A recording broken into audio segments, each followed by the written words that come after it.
I have had the honor of serving some of you as your Secretary of State, and I've had the privilege of being part of the U.S. Global Leadership Council for a number of years, both participating here in Minnesota, but especially part of their Washington fly-ins. We would never have gotten unanimous consent from the House and Senate for our World's Fair bid without the work of USGLC and others who've advocated for this vision that we all share, that some of you will hear more about today, of the U.S. having that responsibility and the benefits of continuing to lead at a global level. This morning, I want to take just a minute to thank and honor those of you who've worn our nation's uniform, who've sworn the oath to defend our nation from enemies out and in. Please would you rise if you've served in our armed forces, you're in the Guard, the Reserve, in our national service now, or as a veteran. Thank you for your service.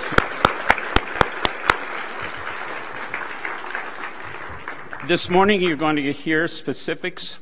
You're going to hear about the national picture. I want you to know that in this room are people from all of our major political parties. You know, we have more than two. There are people here from all walks of life, whether it's business or civil society, universities, our religious community.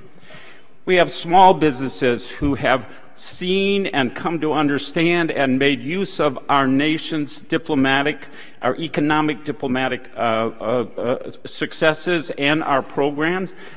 Twin City Hides over in St. Paul, these organizations that have helped us grow our economy here and continue to do so as long as our nation continues to lead. Some of our larger companies like General Mills and others have also been beneficiaries, but we as a whole community have benefited by our connectivity to the world. We understand that here. We're proud of that here. But we also know that things don't last just because we hope they last. They have to be led.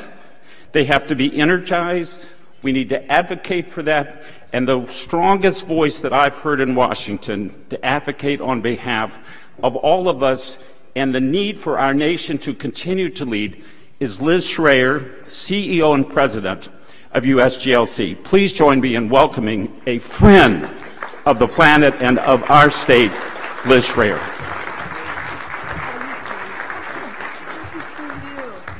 Thank you, Secretary Ritchie. Good morning. Thank you for kicking us off, and good morning, everyone. It is wonderful for me to be back in Minneapolis, to be back in Minnesota. I love being in the Midwest for several reasons, and I'm thrilled to be here. For me, I'm from the Midwest, so for me, there's no place like home, so I love it. I also love getting out of the little bubble of Washington, D.C., where sometimes it is hard to do what we're going to do today, which is to have a meaningful conversation, not kind of scream at each other, but to be here with a diverse group of business leaders, as Secretary Ritchie said, business leaders, farmers, NGO leaders, independents, Democrats, Republicans, all talking together about one of my favorite topics, America's role in the world. And lucky me, I get to be on stage with one of the real powerful champions of Washington, D.C., Senator Klobuchar. Welcome. We are so thrilled to have you, and thank you for everything that you do day in and day out. You know, we could not do what we're doing today without so many people. I cannot name them all, but we have an advisory council that is listed in your program. It is chaired by Chris Policinski, the CEO of Land O'Lakes, and former Senator Norm Coleman, who I will let you know that as of just 2 days ago is becoming one of our co-chairs of this organization. So we're thrilled. I'm sorry you couldn't be here today, but we're thrilled about that. Our national partners who travel with us all over the country, one of which Land O'Lakes. Thank you, John Ellenberger, who's here. And also so many of our local programs, too many to name, but you can see them on your program as well as on the screen. I don't know when you walked in if all of you got a chance to see the expo, but those are NGOs and business that are based right here in Minnesota that are really doing amazing work around the world. Groups like Books in Africa that are in libraries and orphanages and communities, providing resources of textbooks that are making a difference throughout the world. Partners in food solutions with Cargill and General Mills that are providing food security solutions throughout Africa. And I can go on and on through so many in this room that are incredible programs. But what I find is even beyond touch and see the expo on your way out if you didn't get to talk to them. But what's amazing is when you get to see them firsthand. And I'll just share with you a story. I had to travel actually with two of your members of Congress in this delegation, in the delegation to Africa, Betty McCollum. But I'll tell a story with Representative Tom Emmer. I went with him on his first trip to Africa. And I remember just days before we were going to Kenya. And a few days, about 4 days before we left, there were 147 students that were killed by al-Shabaab terrorists at the University of Garissa. And it was very quickly that we understood the connection between our USAID programs and our national security. The first stop we made, any of you been to Kibera slums outside of Nairobi? I see some heads nodding. Well, it is where poverty really shakes you to the core. I had never seen anything quite like it. You go into a place that's about the size of Central Park. There's hundreds of thousands of people living in it. They call them their home. I think here in Minnesota we would not. Mud huts, streets, tin walls, and you think you are going to see absolute sadness where there's no running water, no electricity. And instead you see these children just smiling at you. I leave the residential area, you get to the commerce area, and the first thing we see is a cyber cafe. And I meet a young man named Anyanga. And Anyanga tells us what is the cyber cafe that is supported by USAID doing. They provide a place for the kids to do their homework, for the parents to get their driver's license. He says everybody checks their Facebook. But what he largely does, it's a place where they keep the kids out of the gangs. That's what they're doing. Congressman Emmers was quite quiet until we got to a place called Eldoret, Kenya. To get to Eldoret, Kenya, some of you are nodding, it's very, very far and hard to get there. You have to take little planes. And you get there, and when you get there, it's very rural. And we met a woman named Irene. And then we start to get the economic story. Because Irene tells a story through interpreter how she was in complete poverty. They had one cow who was dying. And because they were so poor, she couldn't send her 3 kids to school. And USAID shows up with a program called Feed the Future that Senator Klobuchar and I are going to talk about in a little bit on the stage. And that program taught them how to feed their cow, how to get more feed for their cows, how Land O'Lakes had a dairy co-op out there so they can get more milk product and get more money for their family. Now, they have 5 cows. Now all their kids can go to school. Now she's teaching all the other women in their village how to do it. And all of a sudden, Emmer says to me, now I get it. He comes back and he becomes a champion for foreign aid. And he says over and over again, I'll quote from, $1 spent on foreign aid is $1 that we won't have to spend on additional bombs and bullets and, God forbid, boots on the ground in the future. And this is the conversation we want to have with you today about why being engaged globally matters to us locally. So I want you, no breakfast. They say no lunch is free. I'll say no breakfast is free. It's really simple. I have one thing I want you to do before we start. There's a little card on the table. Grab it. Write down one question. What does leading globally mean to you locally? And write down a quick sentence. You just get like 30 seconds. No headline. Some of you are writers, I know.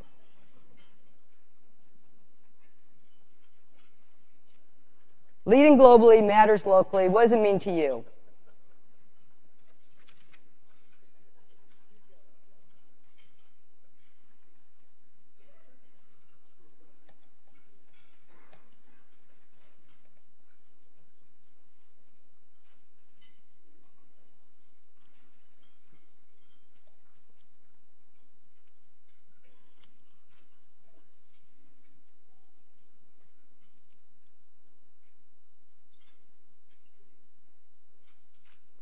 You should have that music playing in the background. Do, do, do, do.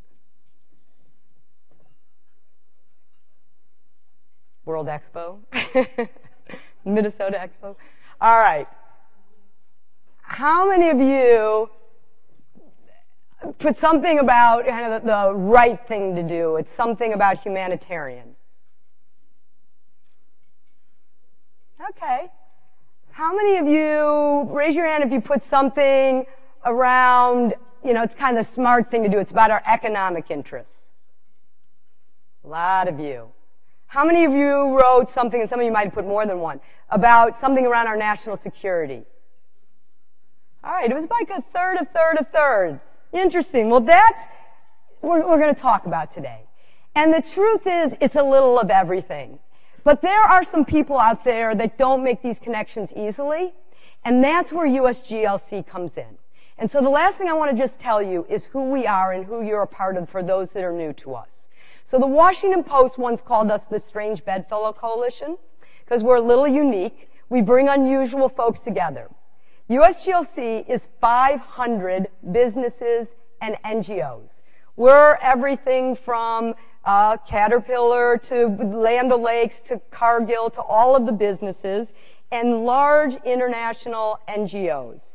And what we do is we're also bipartisan.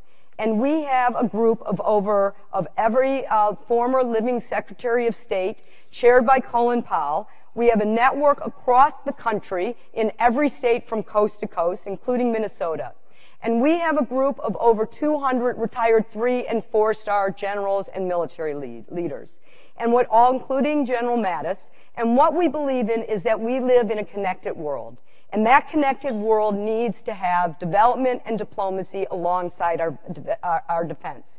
We advocate for the international affairs budget. That's the little 1% of the budget. Some people call it the foreign aid budget. It's our Peace Corps. It's our State Department. It's our USAID programs. It's the people who work in West Africa that fought Ebola. It's our programs that open up markets. As General Mattis famously said, if you cut the State Department, he's going to need ammunition. It's that kind of work. And what we do is we advocate in Washington and we educate around the country. And what it is about it's about national security, our moral issues, but it's also around our economic interests. And I'm going to close because I'm not the best vocal, the person who really can explain it. I'm going to let you see just 2 minutes from some real experts who can explain the economic interests.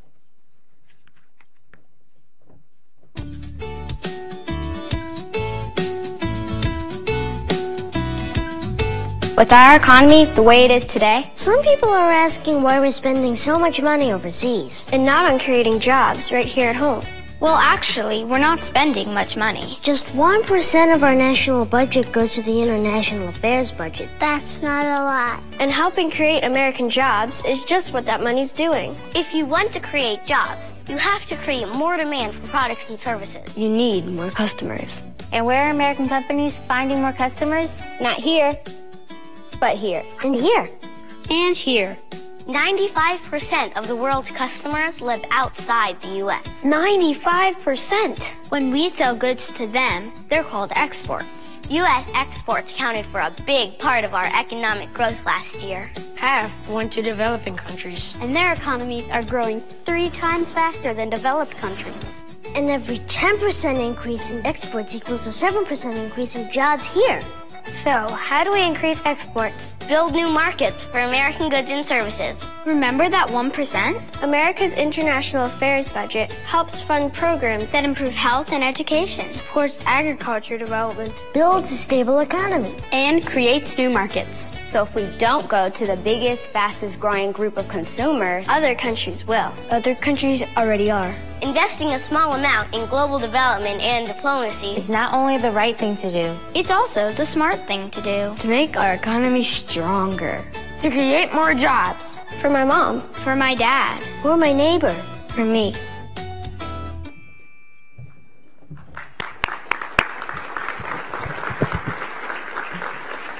Wow, I think those children are on to something. That's exactly what my morning conversations are like with my 5-year-old Charlie. But it's exactly why when we wrote on our cards, children are exactly why I wrote that it's important because it secures a peaceful society. What we do collectively together is about securing a peaceful society for our children. So good morning. My name is Devry Bufner-Vorwerk, and I head Global Corporate Affairs for Cargill, which is, as you know, a Minnesota-based company. A Minnesota-based company with a global footprint. And I'm honored to be here today on behalf of USGLC's Board of Directors, as a board member myself, and as a member of the coalition who personally believes in promoting sustainable global development. Because we believe it's central to demonstrating the American values and advancing our interests around the world.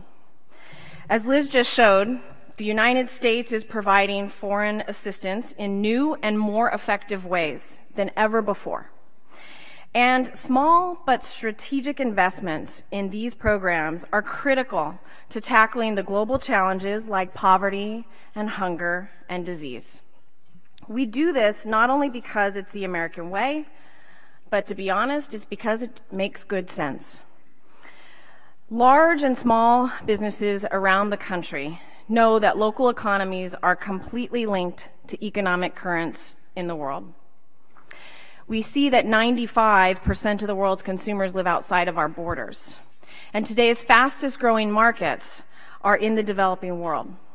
In order to advance our interests in these markets, we rely on strategic investments in diplomacy and in economic development to do what the private businesses cannot. We can work along side by side, but we can't help fight the corruption or promote the rule of law and open markets for our goods and services by ourselves. We need partners. And I'll give you a brief example. I'm on the board of something called Cultivating New Frontiers in Agriculture, who is also a member of USGLC. And on that board, we have 2 former secretaries of agriculture alongside business leaders.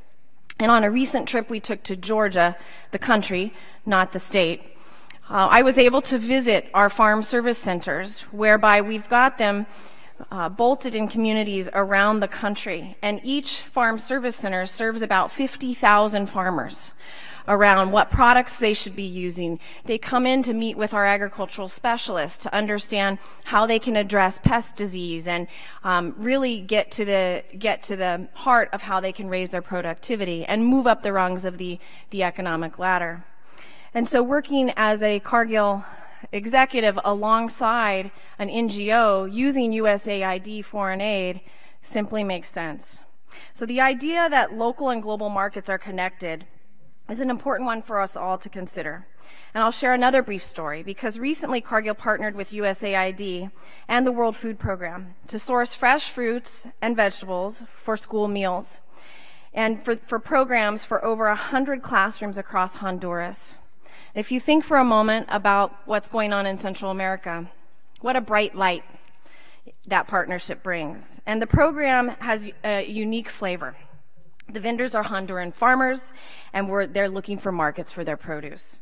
So the new Homegrown School Meals program will connect hungry children with high-quality produce of local farmers, and the initiative is in coordination with the national government, and it's designed to do one thing, which is to stimulate the local economy while providing a strong incentive for parents to send their children to school for a nutritious school meal.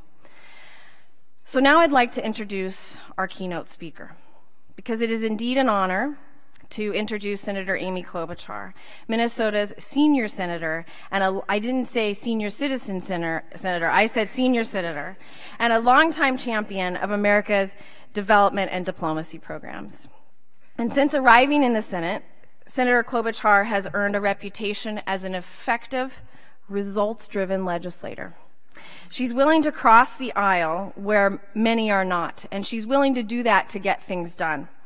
Senator Klobuchar has been a vocal advocate in international aid and diplomacy, and she has consistently called for strong funding of the international affairs budget, which facilitates international economic development and generates economic growth and for jobs around the world, but including those jobs here in Minnesota.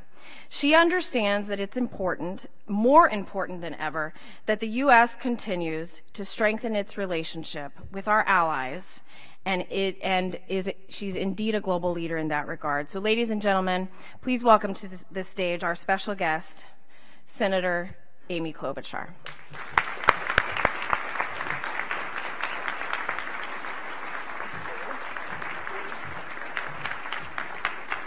Thank you so much, Deborah. Thanks for all you do. She and I got to know each other over Cuba, but that's a whole other story. And thank you, Liz, for your leadership. It's wonderful to see you again. Our co-host, Mark Ritchie, I was teasing him when we wrote the card, what does global leadership mean for Minnesota, that he would write on it, getting the World Expo, which we will still do. The World's Fair Expo. Thank you to Land O'Lakes, our co-sponsor, and all our business leaders, including the ones at my table here from Target and from Polaris and the CEO of General Mills. Jeff, thank you so much for being here. We're so proud of our Minnesota companies, so proud that our state got the Super Bowl, and it actually went really well, even though it was 1 degree. And there's just more to come. So I guess I'll start with a little joke I heard on the radio this morning. You know it's going to be good. So today is International Star Wars Day. Does anyone know why? It's the 4th of May, so it's a day you can say, May the 4th be with you. Given that I have no clean jokes to make about Washington, D.C. right now, I was left with that, but I'll let that go. So we have a lot going on in Washington, as you know, and I appreciated Liz's statement that right now leadership is so important on the international front when there are so many voices on the other side talking about pulling away from the rest of the world. And that's why this organization is more important than ever. For more than 20 years, you've worked to strengthen America's investments in both diplomacy and development around the globe, covering 50 states, representing a diverse array of communities and industries, and the voices are so critical. Literally every day there's rhetoric, certainly anti-immigrant rhetoric that we hear on the national stage, but also rhetoric about, just as those kids were saying, hey, let's just invest here. That's all we should do. And I think we all know as community leaders and business leaders, that's not good for the U.S., and it certainly isn't good for Minnesota. Because one thing I've learned during my time in Washington is that even if you want to isolate yourself from the rest of the world won't let you. Eventually, international problems and opportunities come knocking at your door, and you have to be there to answer that door. For me, they come from a phone call from a scared dad whose daughter's high school group is stranded in Guatemala in a mudslide. Get her out of there! True. Or a Minnesota company that's needs help to jumpstart a new business in Africa. A Minnesota family of a young man imprisoned in Iran for simply hiking in the mountains, or another behind bars in the United Arab Emirates for posting a YouTube video. We cannot ignore these problems, but we also must seize on opportunities. And that means engaging in the world in a way that strengthens the U.S. and our allies. That's why I'm so committed to being your partner in Congress. And I believe there is so much we can do, and actually the proof is in the pudding with what we just did in the last year, where the proposed budget we had was pretty brutal when it came to international affairs, and Democrats and Republicans working together in Congress, including in our own delegation, some of them, were able to get this done. We passed a budget agreement that lifted the caps for both defense and non-defense spending. It boosted the international affairs budget by $5 billion. It increased food for peace by $116 million. It increased some of our educational exchange programs and really moved us in the direction that Liz and Devery were talking about. And I think you don't just take it from me, you can take it from the 120 retired 3- and 4-star and general officers who said this last year. They sent a letter to Congress making it clear that military might and strong diplomacy are interdependent. Both are critical. As noted up there, if you don't fund the State Department fully, said General Mattis, then I have to buy more ammunition. I just was with General Mattis actually at John McCain's ranch about a week ago, and he says the same thing privately that he says publicly, and that this has got to be a major part of our strategy militarily and our strategy around the world. I know that our new Secretary of State I just heard reports that he spent the weekend interviewing people for jobs. Excellent. We have 61 positions now, high political positions there where we haven't received nominees, including like the ambassador of South Korea, kind of important right now. 435 career officials have resigned or retired. So as you've probably heard, this isn't some big news blast. There are major morale issues at the State Department that need to be improved. So that's part of what we need to do. But the second part is what Congress does. And that's not just the budget, it's also being a voice, an internationalist voice. And I really see our role in the world as something that doesn't diminish America, it defines America. And I was reminded that a little over a year ago when right after President Trump had been elected, John McCain called me and said, well, I think it's a good time to go visit our friends in the Baltics. They need a little support right now with Russia at their door. And so he and Lindsey Graham and I went to Ukraine and Georgia, as well as Estonia and Latvia and Lithuania. And one of the most memorable parts of that trip, in addition to literally every world leader, every country leader there wanted to do a press conference together so that we could show their country that America was standing with them and show Russia that America was standing with them. All these countries had been attacked via cyber, hacked into their parliaments. All these things happened well before we experienced any of what we experienced in 2016. And so at one point, my most memorable moment was we were on New Year's Eve, and President Poroshenko had flown us in this dark of night to the front line where the Russian troops were literally on the other side, and it was a blizzard, and they had all Ukrainian TV there, and he wants to make a show of American Ukrainian partnerships and might, and we're standing there in the blizzard with widows of people who had been killed in this conflict, and he presents John McCain with a machine gun. I remember, I'm like, okay. And then he brings over something to Lindsay, and it's a pistol. And then he's coming over to me. The three of us are standing in a row, and it's kind of a flat box. And I'm like, oh, I'm getting a medal. And I open it up, and it's 2 daggers. Like, that's a true story. The most amusing part of the story was I was actually really happy with my daggers, and then they decided, someone in the diplomatic corps in Ukraine, that it was sexist that I wouldn't also get a pistol, and so in a hotel room they later gave me a pistol. McCain is still saying to this day, what happened to my machine gun? Because the Navy confiscated every single weapon, and we have never seen them before. But when you think of his leadership, and I was just actually talking to the New York Times yesterday about him and what he stands for, it was this sense of internationalism, but also this joy of going out there and making partnerships and standing up for America and standing up for other democracies. That's so important, and that a lot of us right now, given his illness, are helping to fill the void.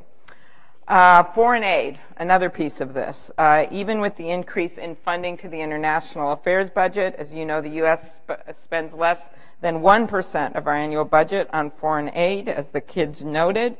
And that has been really important to keep that strong, which we did for the most part in this last budget. And part of how we did that was a lot of the Republicans, a little different group of the Republicans, I would say, that are more religious. We have the prayer breakfast that we meet every Wednesday. It's about 25 senators go to it.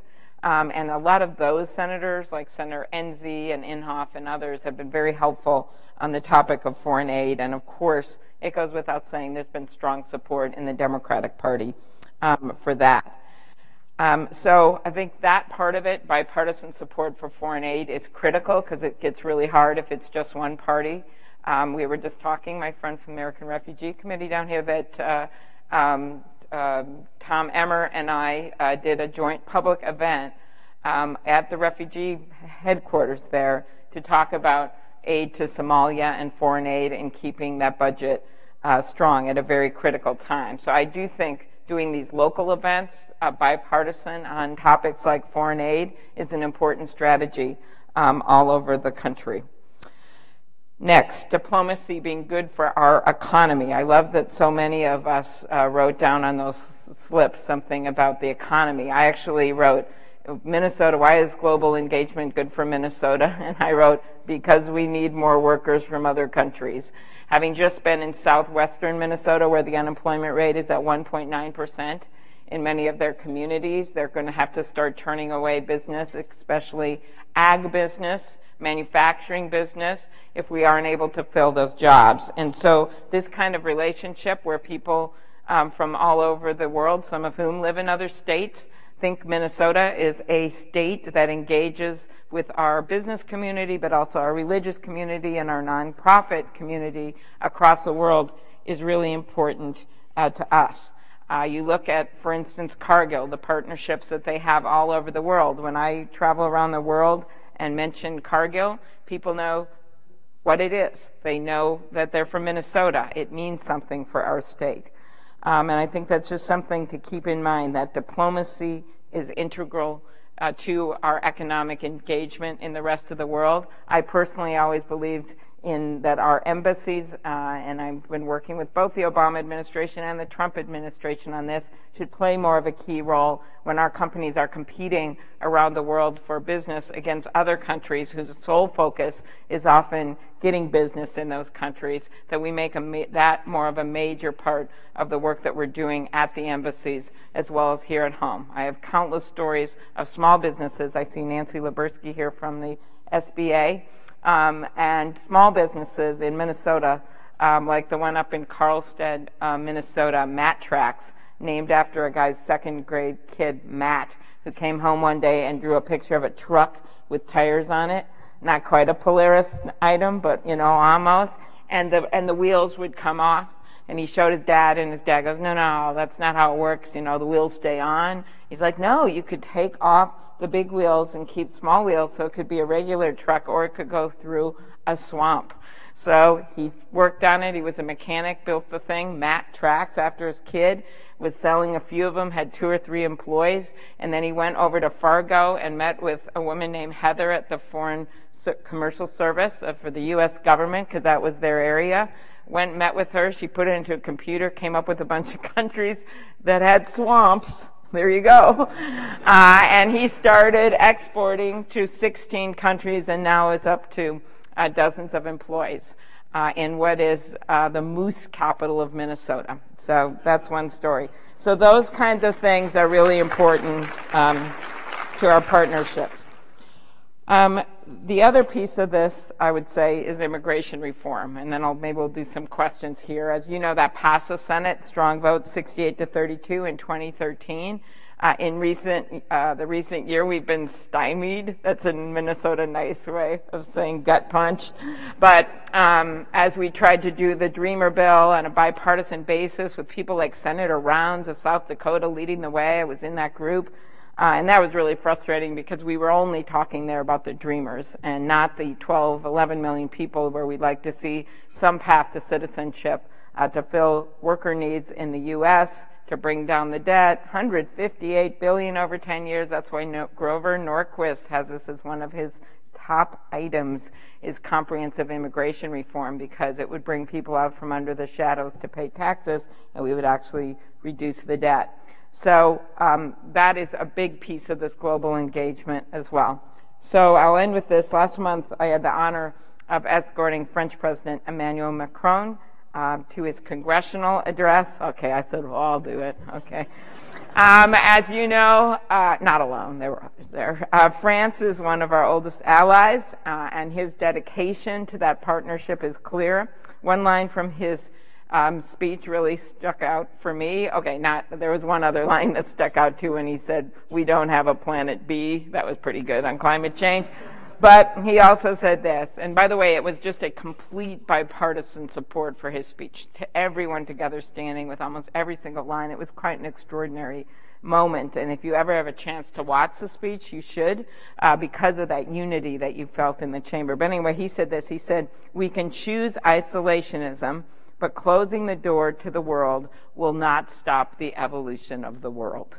So I couldn't agree with that more. And whether it is looking for solutions to our refugee issues, whether it's doing something on climate change, whether it is our trade agreements, we have to look at the world through that lens, that isolationism is not going to stop these trends. And if we're going to take on the challenges, we sure better look for the opportunities. Thank you very much.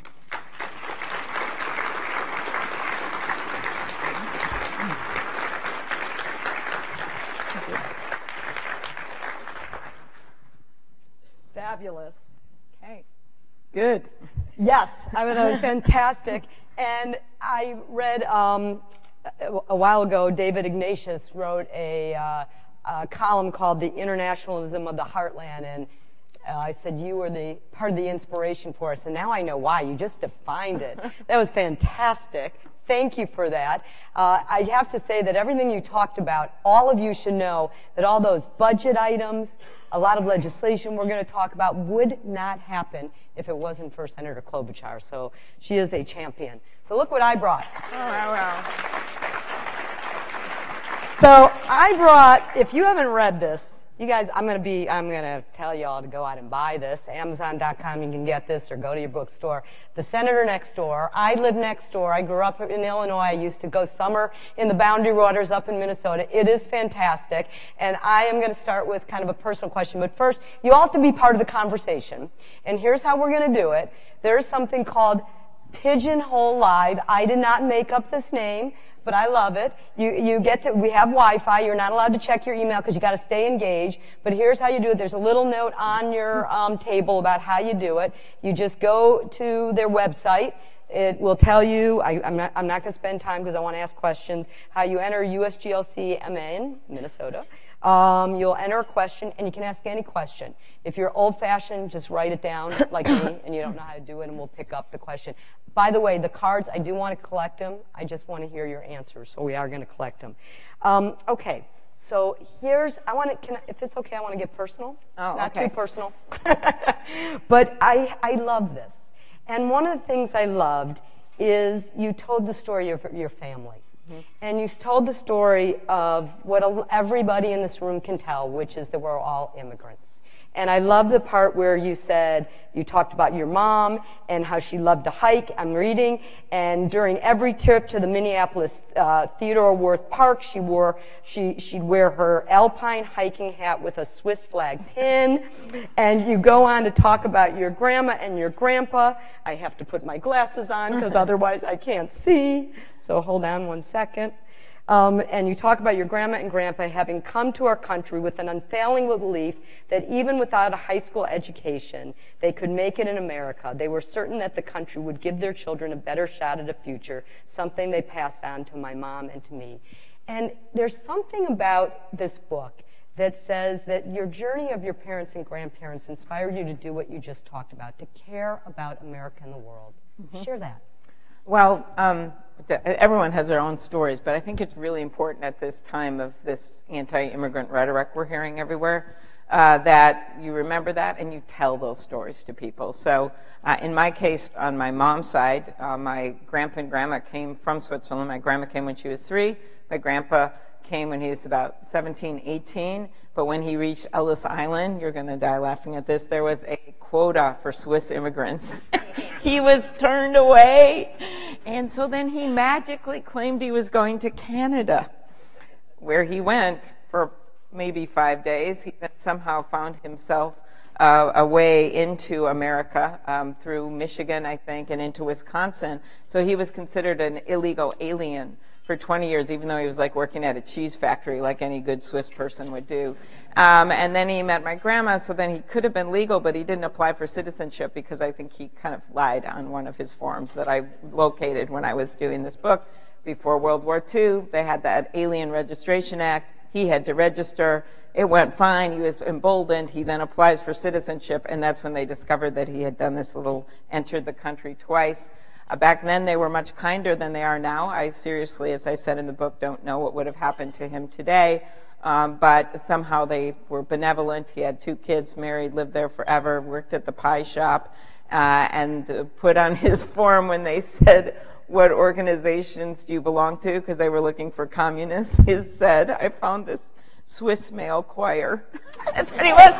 So then he ended up becoming, of course, legal 3 weeks before the U.S. entered World War II. And he was Swiss-German and would have been, I guess, deported otherwise. On my dad's side, they came from Slovenia, worked in the mines. That wasn't really a legal issue because the mines needed them.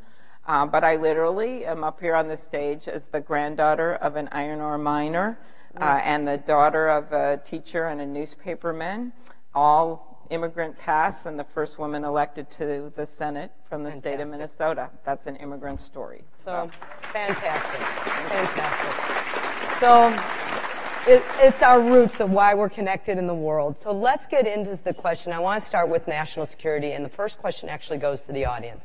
So I'm going to put something up here to see how well we know what's happening in the world. And here's my question. You're going to vote. And a decade ago, if we were sitting around here, 80% of our humanitarian aid was spent responding to natural disasters. Okay? 80% of our humanitarian aid went to natural disasters. Right. So today, see if you know this, how much of our humanitarian is spent responding to natural disasters rather than in conflict or fragile states? So you can guess whether you think it's still 80%, whether it's 50% or 20%. How many think it's still 80%? How many think it's 50%? How many think it's 20%? Okay, the senator's right. So those that join the senator. So here's, you know the challenge. You sit on the Senate Armed Services Committee. No.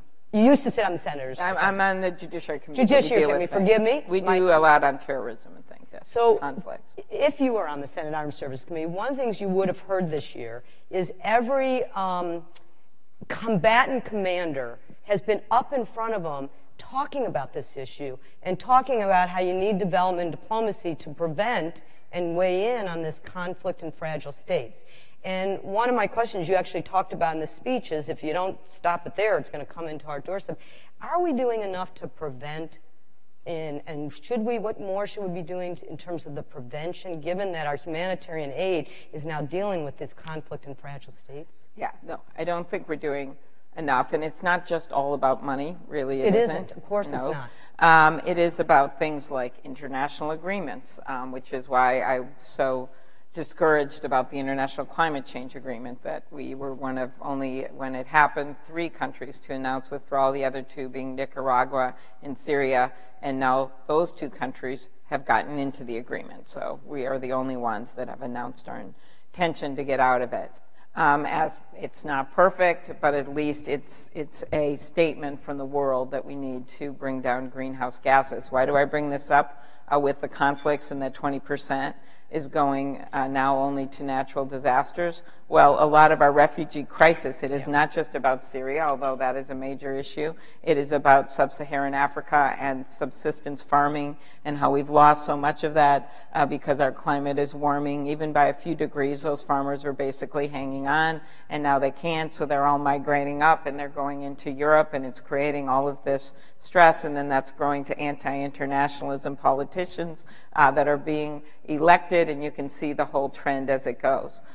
So that's why I think that's very important in the long haul, being on the side of science, which for me means like drought-resistant seeds, which maybe are GMOs, okay.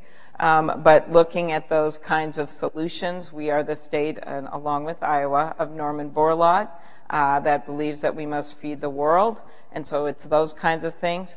Business partnerships, like we saw that General Mills has done with Fafa Foods. President Obama visited there, I visited there, where they've created this incredibly nutritious food, or what Land O'Lakes has done in, is it Indonesia? I'm trying to think. Is that right? Yep. Where they have helped to develop cereal bars that have gone to millions and millions of people. How many millions of people?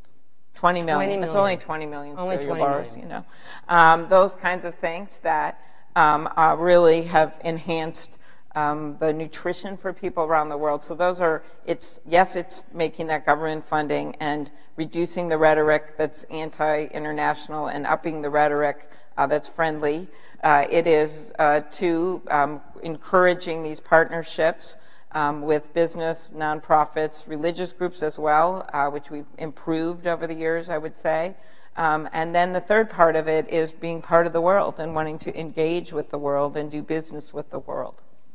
I want to thank you and ask you on one part of that, which is that you co-sponsored a reauthorization of a bill called the Global Food Security Act. And you know, you really are a leader on this idea of food security connected to our national security. The World Food Program head, David Beasley, recently said in describing citing feeding hunger, he said the first line of offense and defense against extremism and terrorism is feeding people who are hungry, because these groups use food as a weapon. So what made you get involved in this issue? I mean, here you are, and you've just talked about agribusiness, you talk about it. How do you see the nexus between food and national security, given you just been a leader in a bill? The Feed the Future program has showed some amazing results, 19% decrease in poverty. We're really seeing some good programs. Why are you involved in this? Well, first of all, it's a moral imperative when you have people starving around the world, when you know you can do something, if you're smarter about how you deliver help and how you work with them. And what interested me about what we've been doing lately, really starting some with Raj Shah, who was President Obama's head of USAID, who works so much better with the business community and the religious community than we'd seen in the past. That we started looking at this not as an obstacle, but as a partner.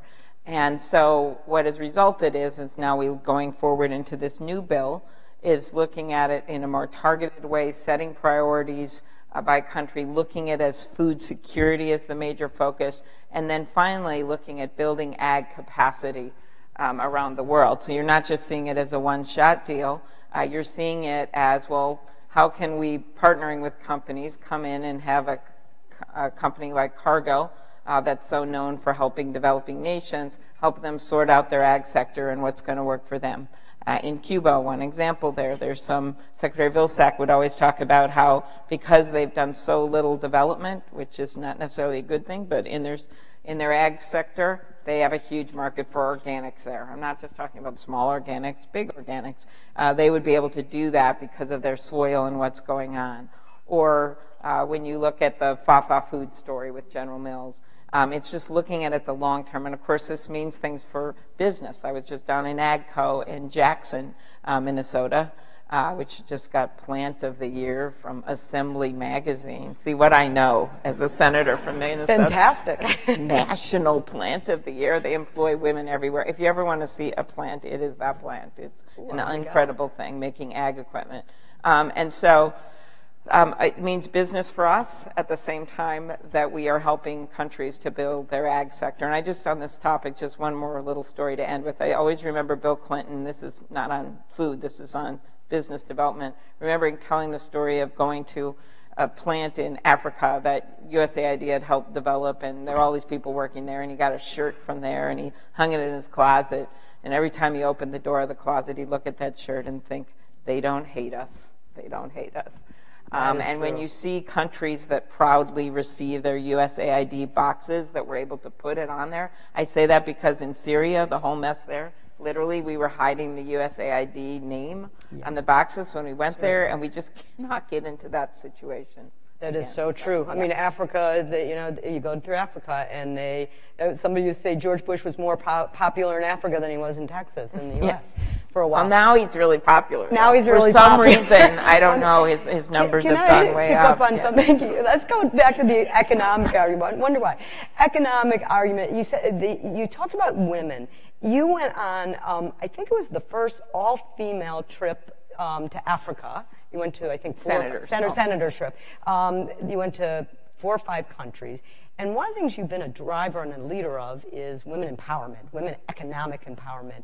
And I wonder if you can share what you saw when you went. I think you went to Ethiopia, Tanzania, Senegal, a few places, and why women economic empowerment, when women issues, when you were on the ground. What'd you see?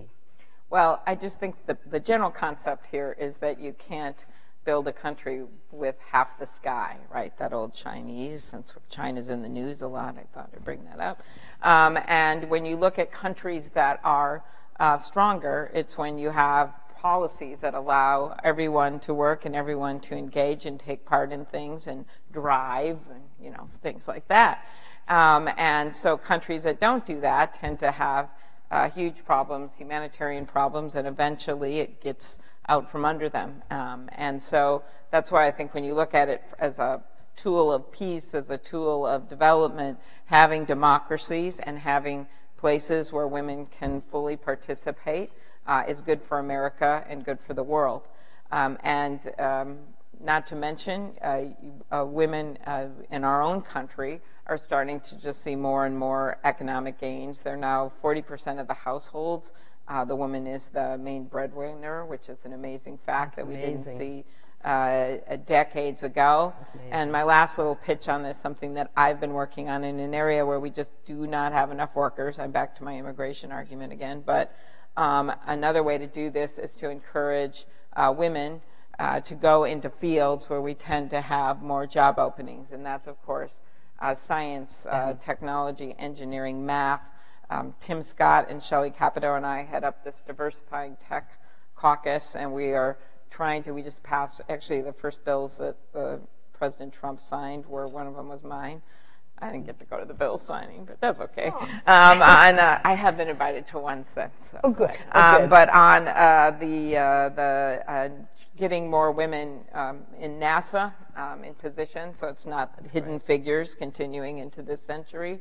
And then also just doing more to promote women entrepreneurs when they do develop products and bring them to market. So I truly believe that if we're going to fill this workforce and if women want to gain the same economic power as men, they have to start going into some of these jobs where they didn't before. Some of it is making the workplaces more accessible to women and thinking about how you're going to recruit them, mentors, you know, all of it. But my favorite story was actually that AGCO factory. I was down there a few years ago, and they really made a big deal out of hiring women. They're everywhere. They're walking with their steps during their breaks around the track and the manufacturing. That's great. True story. But there was another factory down the road, and I went on a tour of that the same day. And that guy, the general manager, took me up in one of their, one of their ag machinery. And we were way up above so no one could hear. And he says, man, we're having trouble recruiting women. And I said, well, have you thought about that it's like freezing cold in here? It's just freezing cold. It was in the middle of winter. And I said, I was at AGCO. It was kind of warmer there, And he goes, no, that wouldn't be it. He said, the guys don't mind at all. And I'm like, okay.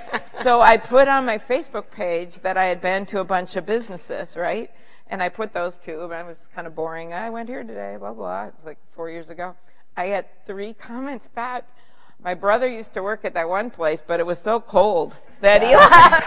And I called the general manager. I go, I think I was right. I think you need to look at Did they turn the heat up? I don't know what they did, but the power of Facebook. But it's a workplace environment issue to think about what makes people imagine themselves working there, imagine themselves having mentors and others, and I just think that's better for our whole economy. That leaves me one last. Don't forget to put your questions in Pigeonhole, and I'm going to turn to your questions. I have my iPad right here to ask them. I want to ask one more before turning to everybody, and it's first a question to you, and then to the senator, and it's turning kind of to the if it works question, and then the values question. One of the questions that happens when I travel is people don't know if these programs work. So question to you, it's, we're going to put it on the screen. Over the last 20 years, has the proportion of people living in extreme poverty increased, decreased, or stayed the same? That's your choice. The proportion of people living in extreme poverty increased, decreased, or stayed the same. How many think it's increased? How many think it's decreased? How many people think it stayed the same? So you're better than the average American Are we better than when you did this in Iowa? Yes. Excellent. There you go. Go tell Joni Ernst. 95% of the American public get it wrong. So the answer is that it has been cut in half. So first, Minnesota, yay! You know the right answer. You are better than Iowa. The competitive. But it is amazing because these programs do work, that we have cut poverty in half in the last 20 years, that the number of children that die of preventable diseases have been cut in half. And part of it is because of the work that you have been doing. One program that you have been doing, taking leadership on, is human trafficking and sex trafficking. And you've done amazing work in leading bills. It's been signed into law. Tell everybody why that's been such a driver for you and what's happening in the world. Well, a lot of it happening comes local, but also international. So a lot of it comes out of, again, this idea that you want to, Nicholas Kristof wrote a book called Half the Sky with his wife. And the whole focus, it was on human trafficking, was this idea that you you can't run a world with only half the people that are allowed to be equal partners in it. And human trafficking does involve boys sometimes, but it's a lot about little girls. And the other misconception about it is it's just about people from around the world, when in fact something like 80% of the victims in America are from America. When I was Hennepin County attorney, we would deal with child pornography, and sometimes law enforcement would be able to take a computer and try to figure out who the actual kid was that was in the photo. That was about it. And so one of the reasons I've taken this on is things have so changed in the last decade because of the internet. It isn't even funny. The internet, which we love for many reasons, has become a tool for these traffickers, and it's increased the number of them. So maybe people who used to go out and buy a dirty magazine are now going online and trying to meet 12-year-olds in malls. I mean, that's what's happening. And we've had cases like that all over Minnesota, and you have whole operations where pimps are getting these young girls involved by getting them hooked on opioids, by getting them hooked on drugs, and then they will go out and prostitute themselves. So we took on this issue big time, and Senator Cornyn and I passed the first bill, which is a blueprint, really, for the country, which takes the Minnesota safe harbor model, which means you don't prosecute kids. They are victims. They are not perpetrators, and that's the only way you're going to get them to turn against their pimps, if you give them help and not put them in jail. Although one little sideline, I once did a live TV interview in Duluth about the safe harbor law, and I was on live, and she goes, so tell me about the safe harbor bill that you just passed and how that's going to work with the harbor of Duluth. I go, okay, no, well, because I go, well, yes, there are kids that come over into harbors, but that's not the idea. It's to create a safe harbor in the law. So we have done that. We've put some more funding into shelters, things like that. And now we're moving on to some of the next stages, which is partnering with the private sector, Truckers Against Trafficking. We are working on training with them. Truckers see a lot of stuff, let me tell you. The airline industry, Senator Warner and I passed a bill that provides for people to work with them on training. That's all came from the flight attendants. They actually see stuff on the planes. And then we also are working, of course, on the internet issue, something I personally have been taking on, not only for campaign ads and privacy, but also on this. And the Trump administration, Ivanka, actually took this on big time, along with the House and Senate leaders. And no one thought we could bring down Backpage, but we did. And they've just been put out of business permanently. And more importantly, that's an applause line. Absolutely. More importantly, we were able to pass a bill that makes it easier for law enforcement and actually states to take on some of these internet sites, because we know that the bad guys are just going to migrate over to other sites. We're not naive, but it's just going to make it easier for us to do that. All right, we have a lot of questions from our folks around here, so let me try to get as many in as I can. The first one, this is the year of PEPFAR at 15, which is amazing. So PEPFAR is Our program that is fighting HIV/AIDS, I'm just going to add a little to make sure everybody understands it. 13 million lives have been saved, which is incredible. But the question is actually on pandemics. So we had Ebola that was frightening to us, and the question is, are we doing enough to prepare for the next deadly outbreak or epidemic? I remember reading an op-ed by Bill Gates, who really scared. He's really taking this on. And he's really taking this on. So share kind of your global health, prism of what you're thinking about this. What's the conversation in Washington about pandemics? Because he's been up on Capitol Hill a lot. I would say if he was sitting up here today, instead of me, well, you'd have a nicer suit on probably. But if he was sitting up here, he would tell you. We're having more fun, though. Yeah, he would tell you that we aren't doing enough. Yeah. Because I've heard him. I was in Munich with him, and sort of we made that connection between, at that security conference, obviously national security issues, but also between the work that had been done on PEPFAR that was so successful that George Bush did and Bono did, and this latest challenge, which is the pandemics. And of course, this could be an actual attack, right? Someone could, just like an anthrax issue, or bring in some kind of a virus, and it wouldn't be that hard to do. And Bill Gates makes quite the case for that in a very scary way. So we should view it as a national security issue, but also it's a humanitarian issue. And one of the things we learned from Ebola, and there was the response to that, while it hadn't been anticipated, we were able to contain it in a way by putting people over there. And I think a lot of lessons were learned about some things were done that were helpful and some things were done that weren't helpful. But to think we can hide from it when it just takes one person coming over on an airplane, ending up in Texas, it's just we can't. And so that is a strong argument for investing in vaccines, of course, and cures. We've been putting more and more funding into NIH, which is important, and CDC. But it is also the Center for Disease Control. I don't want to have Washingtonitis and use only acronyms. But then the other piece of it is working with our allies around the world and being prepared. And some of this is using not just our own existing agencies, but some of the World Bank and other things to argue for setting up some of funds. the multilateral Right. So it is worth looking at what Gates is suggesting because he's pretty smart. He is pretty smart. He is pretty smart. So this is a very different, question. You travel a lot. You talk to a lot of different audiences. And one of the audiences people are interested in is America's youth. And and I know you talk a little bit about it in your book, but how can we get more students, young people involved in international affairs so that they can benefit and kind of learn what we're talking about today? We're probably skewed audience, and I'm looking around at age. Part of it is probably time of day. They're in school. Hopefully all our kids are in school. But what are young people telling you when you go and talk to them? Is international engagement and interest?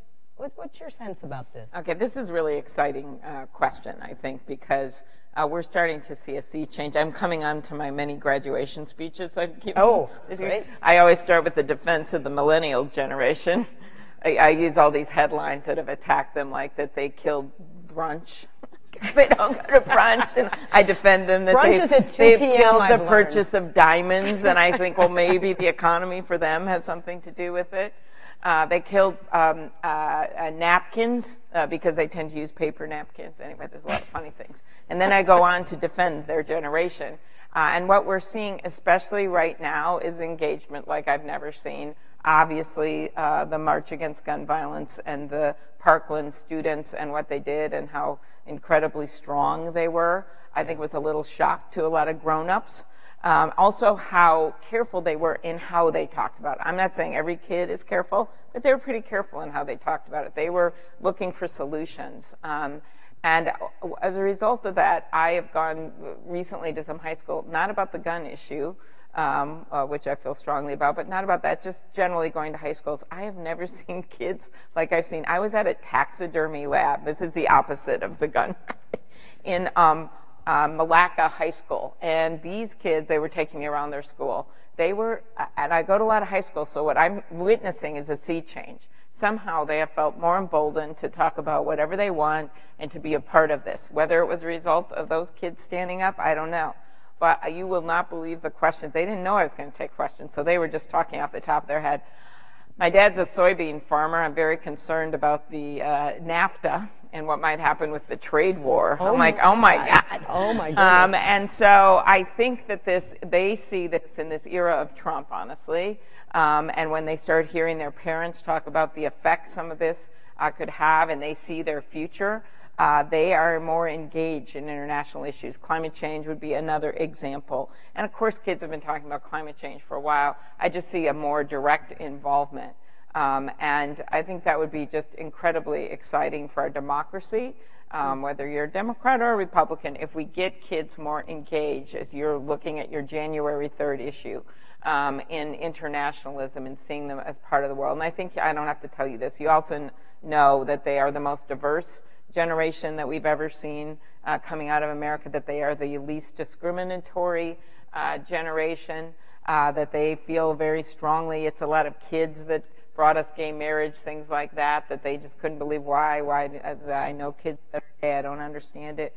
They are just much more into treating each other fairly and civil liberties than other generations have been. So my favorite story about that, just with a very young kid, is a family that I met at a mosque in Minneapolis, the parents having suffered no discrimination except for over the last few years. They go to a restaurant with their 2 little kids. A guy walks by and he says, "You 4 go home. You go home to where you came from."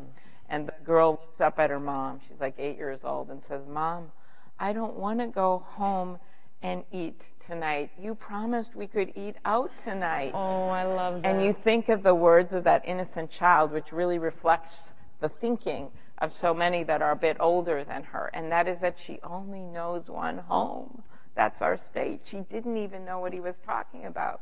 She only knows one home, and that's the United States of America. That's the new generation. That's a great story. That's a great story. I love that story. There's a question here about how do we argue against isolationism.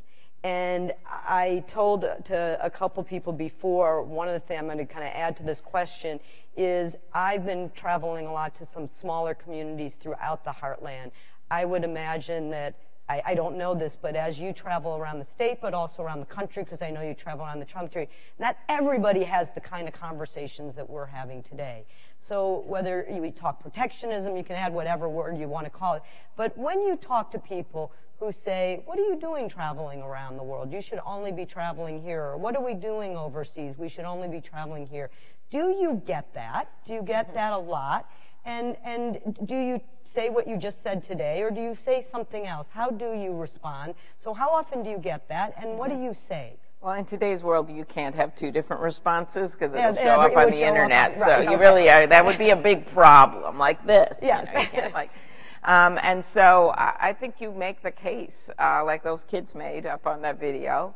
You make the case for fair trade, and yes, you know, when I get asked, say about NAFTA right now, I talk about how, you know, I'm glad they're trying to negotiate better intellectual property provisions, and that we need to do something about dairy in there, and hopefully they'll get that done. But at the same time, when you look at Minnesota and where we are located, and the importance of Canada being biggest trade partner, and you look at Mexico and the work we do down there, and this is just more what's coming up the last few months, that's a big important part of our job source in Minnesota. And you can always do things better, but we can't just isolate ourselves.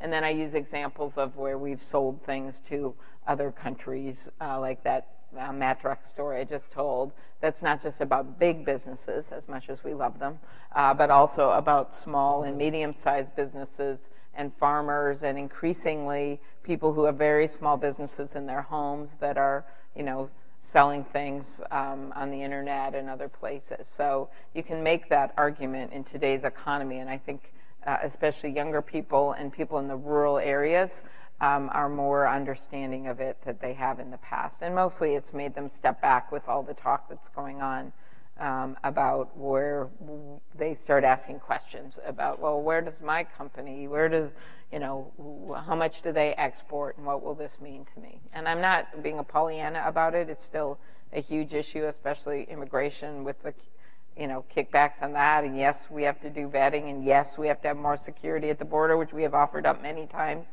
billions of dollars. That has to be part of the solution to promote more legal immigration and reduce illegal immigration. That is all true, and most of America is there. But leadership means crossing over the negative rhetoric and getting us to a place that we believe is better for our country in the long haul. One country has popped up, which is Yemen.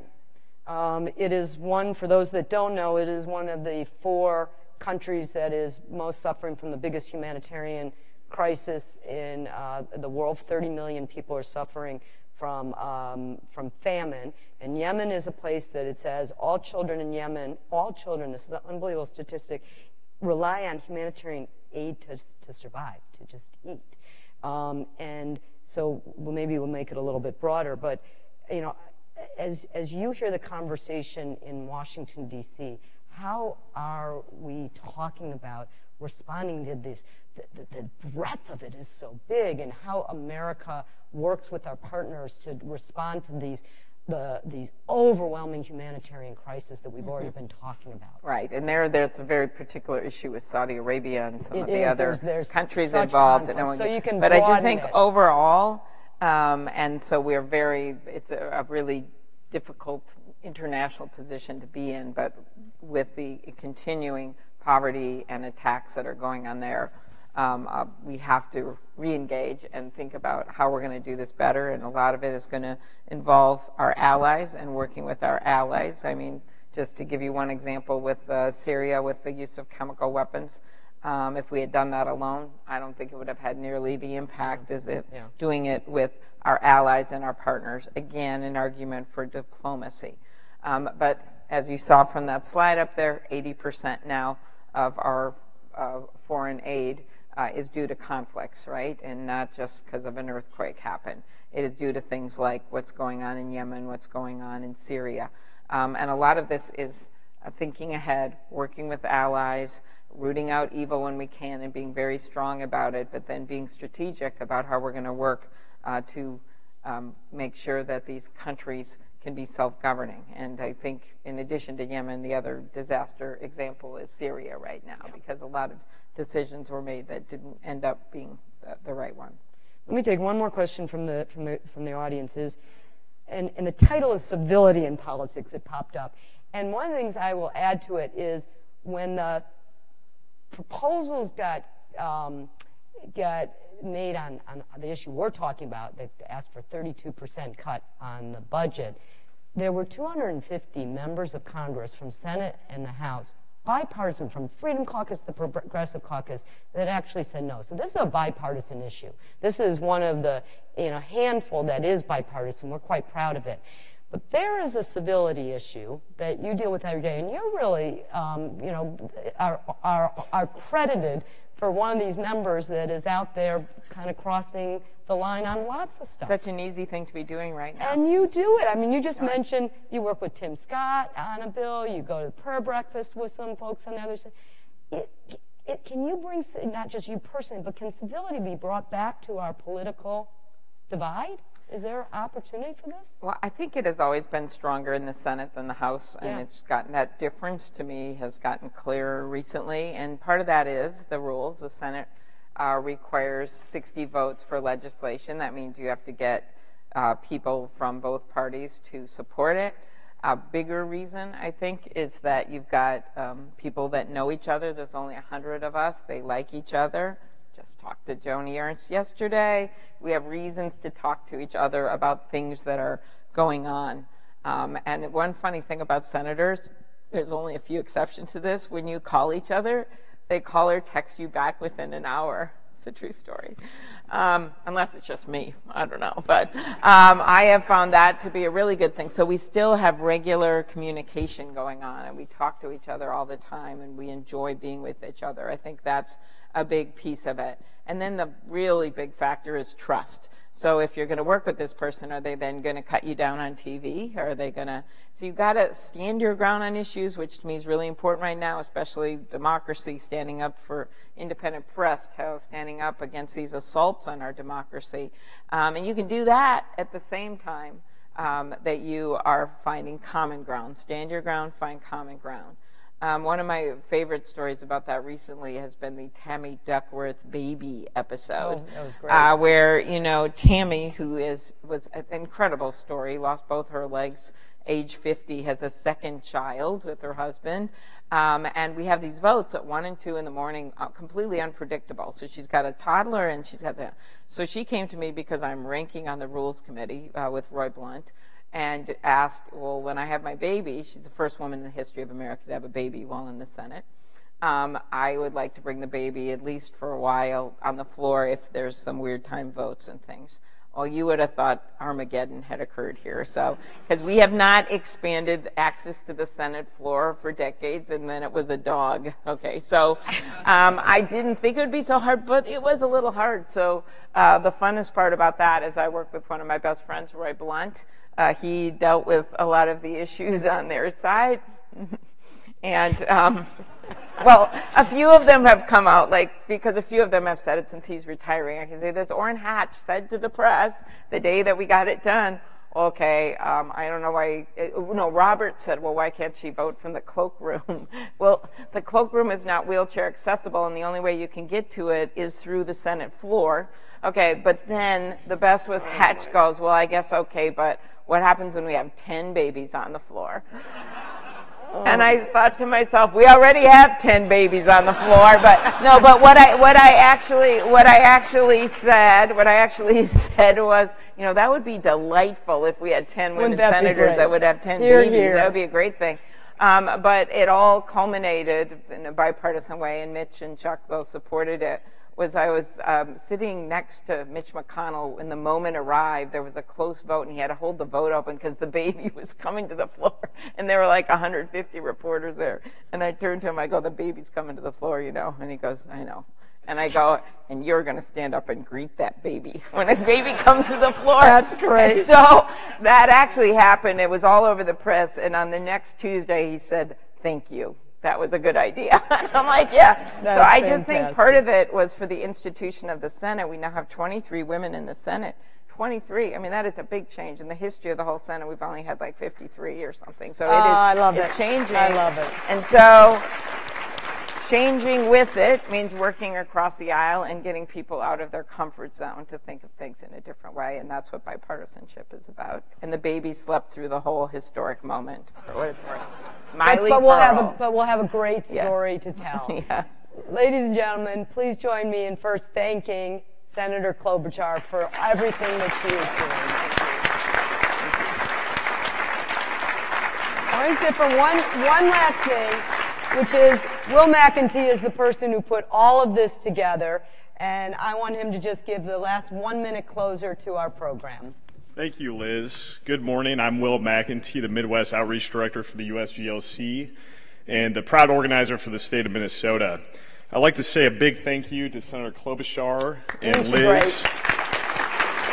Such an important and timely discussion. Senator, you said it best when you said bipartisan support for foreign aid is critical. We are so grateful for your leadership and support of international development and diplomacy programs. I'd also like to thank Secretary Ritchie and Devery for rounding out our program today. Let's get another round of applause for our great speakers.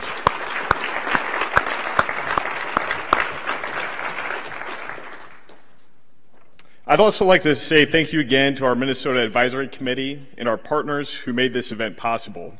Looking around this room, it's inspiring to see such a remarkable group of leaders come together for discussion on a topic that is so vital to our way of life, but not often widely discussed. From the many business leaders who are creating jobs here in Minnesota, to the humanitarian organizations featured in our expo outside the ballroom, and especially the many veterans who stood up earlier this morning. You all know the critical importance of our international development diplomacy programs, and I want to thank everyone in this room for participating in this discussion. I'd also like to ask each of you to continue lending your voice to our efforts. So what does that mean? Well, when Senator Klobuchar and other members of the Minnesota delegation take a stand against isolationist voices in Congress, send a quick note and just say thank you. It really matters. If you are a veteran, join and encourage your fellow veterans to join our Veterans for Smart Power initiative. Your voices carry a lot of weight, and we need your support. Follow us on Twitter and Facebook to keep up with the latest news in our development and diplomacy programs, and share what you learned here today with your friends and families. You are part of an important discussion going on around this country, and we want more leaders in your community to join us. I try not to ask a lot of you, so you know that when I do, it really, really matters. And so here's one ask that really, really matters. Please consider joining us in Washington, D.C. on June 18th and 19th for our annual State Leaders Summit, which you'll see a flyer for on your chair. This two-day event features exciting speakers. Senator Klobuchar was one of our keynotes last year. Very exciting. It was great. And high-level networking opportunities culminating in a visit with your delegation on Capitol Hill. So we hope to see you there again, Senator. I hope to see many of you there. I look forward to continuing our partnership here in Minnesota. And on behalf of the USGLC, thank you for joining us today. And as the Senator said, may the 4th be with you. Thank you. Excellent.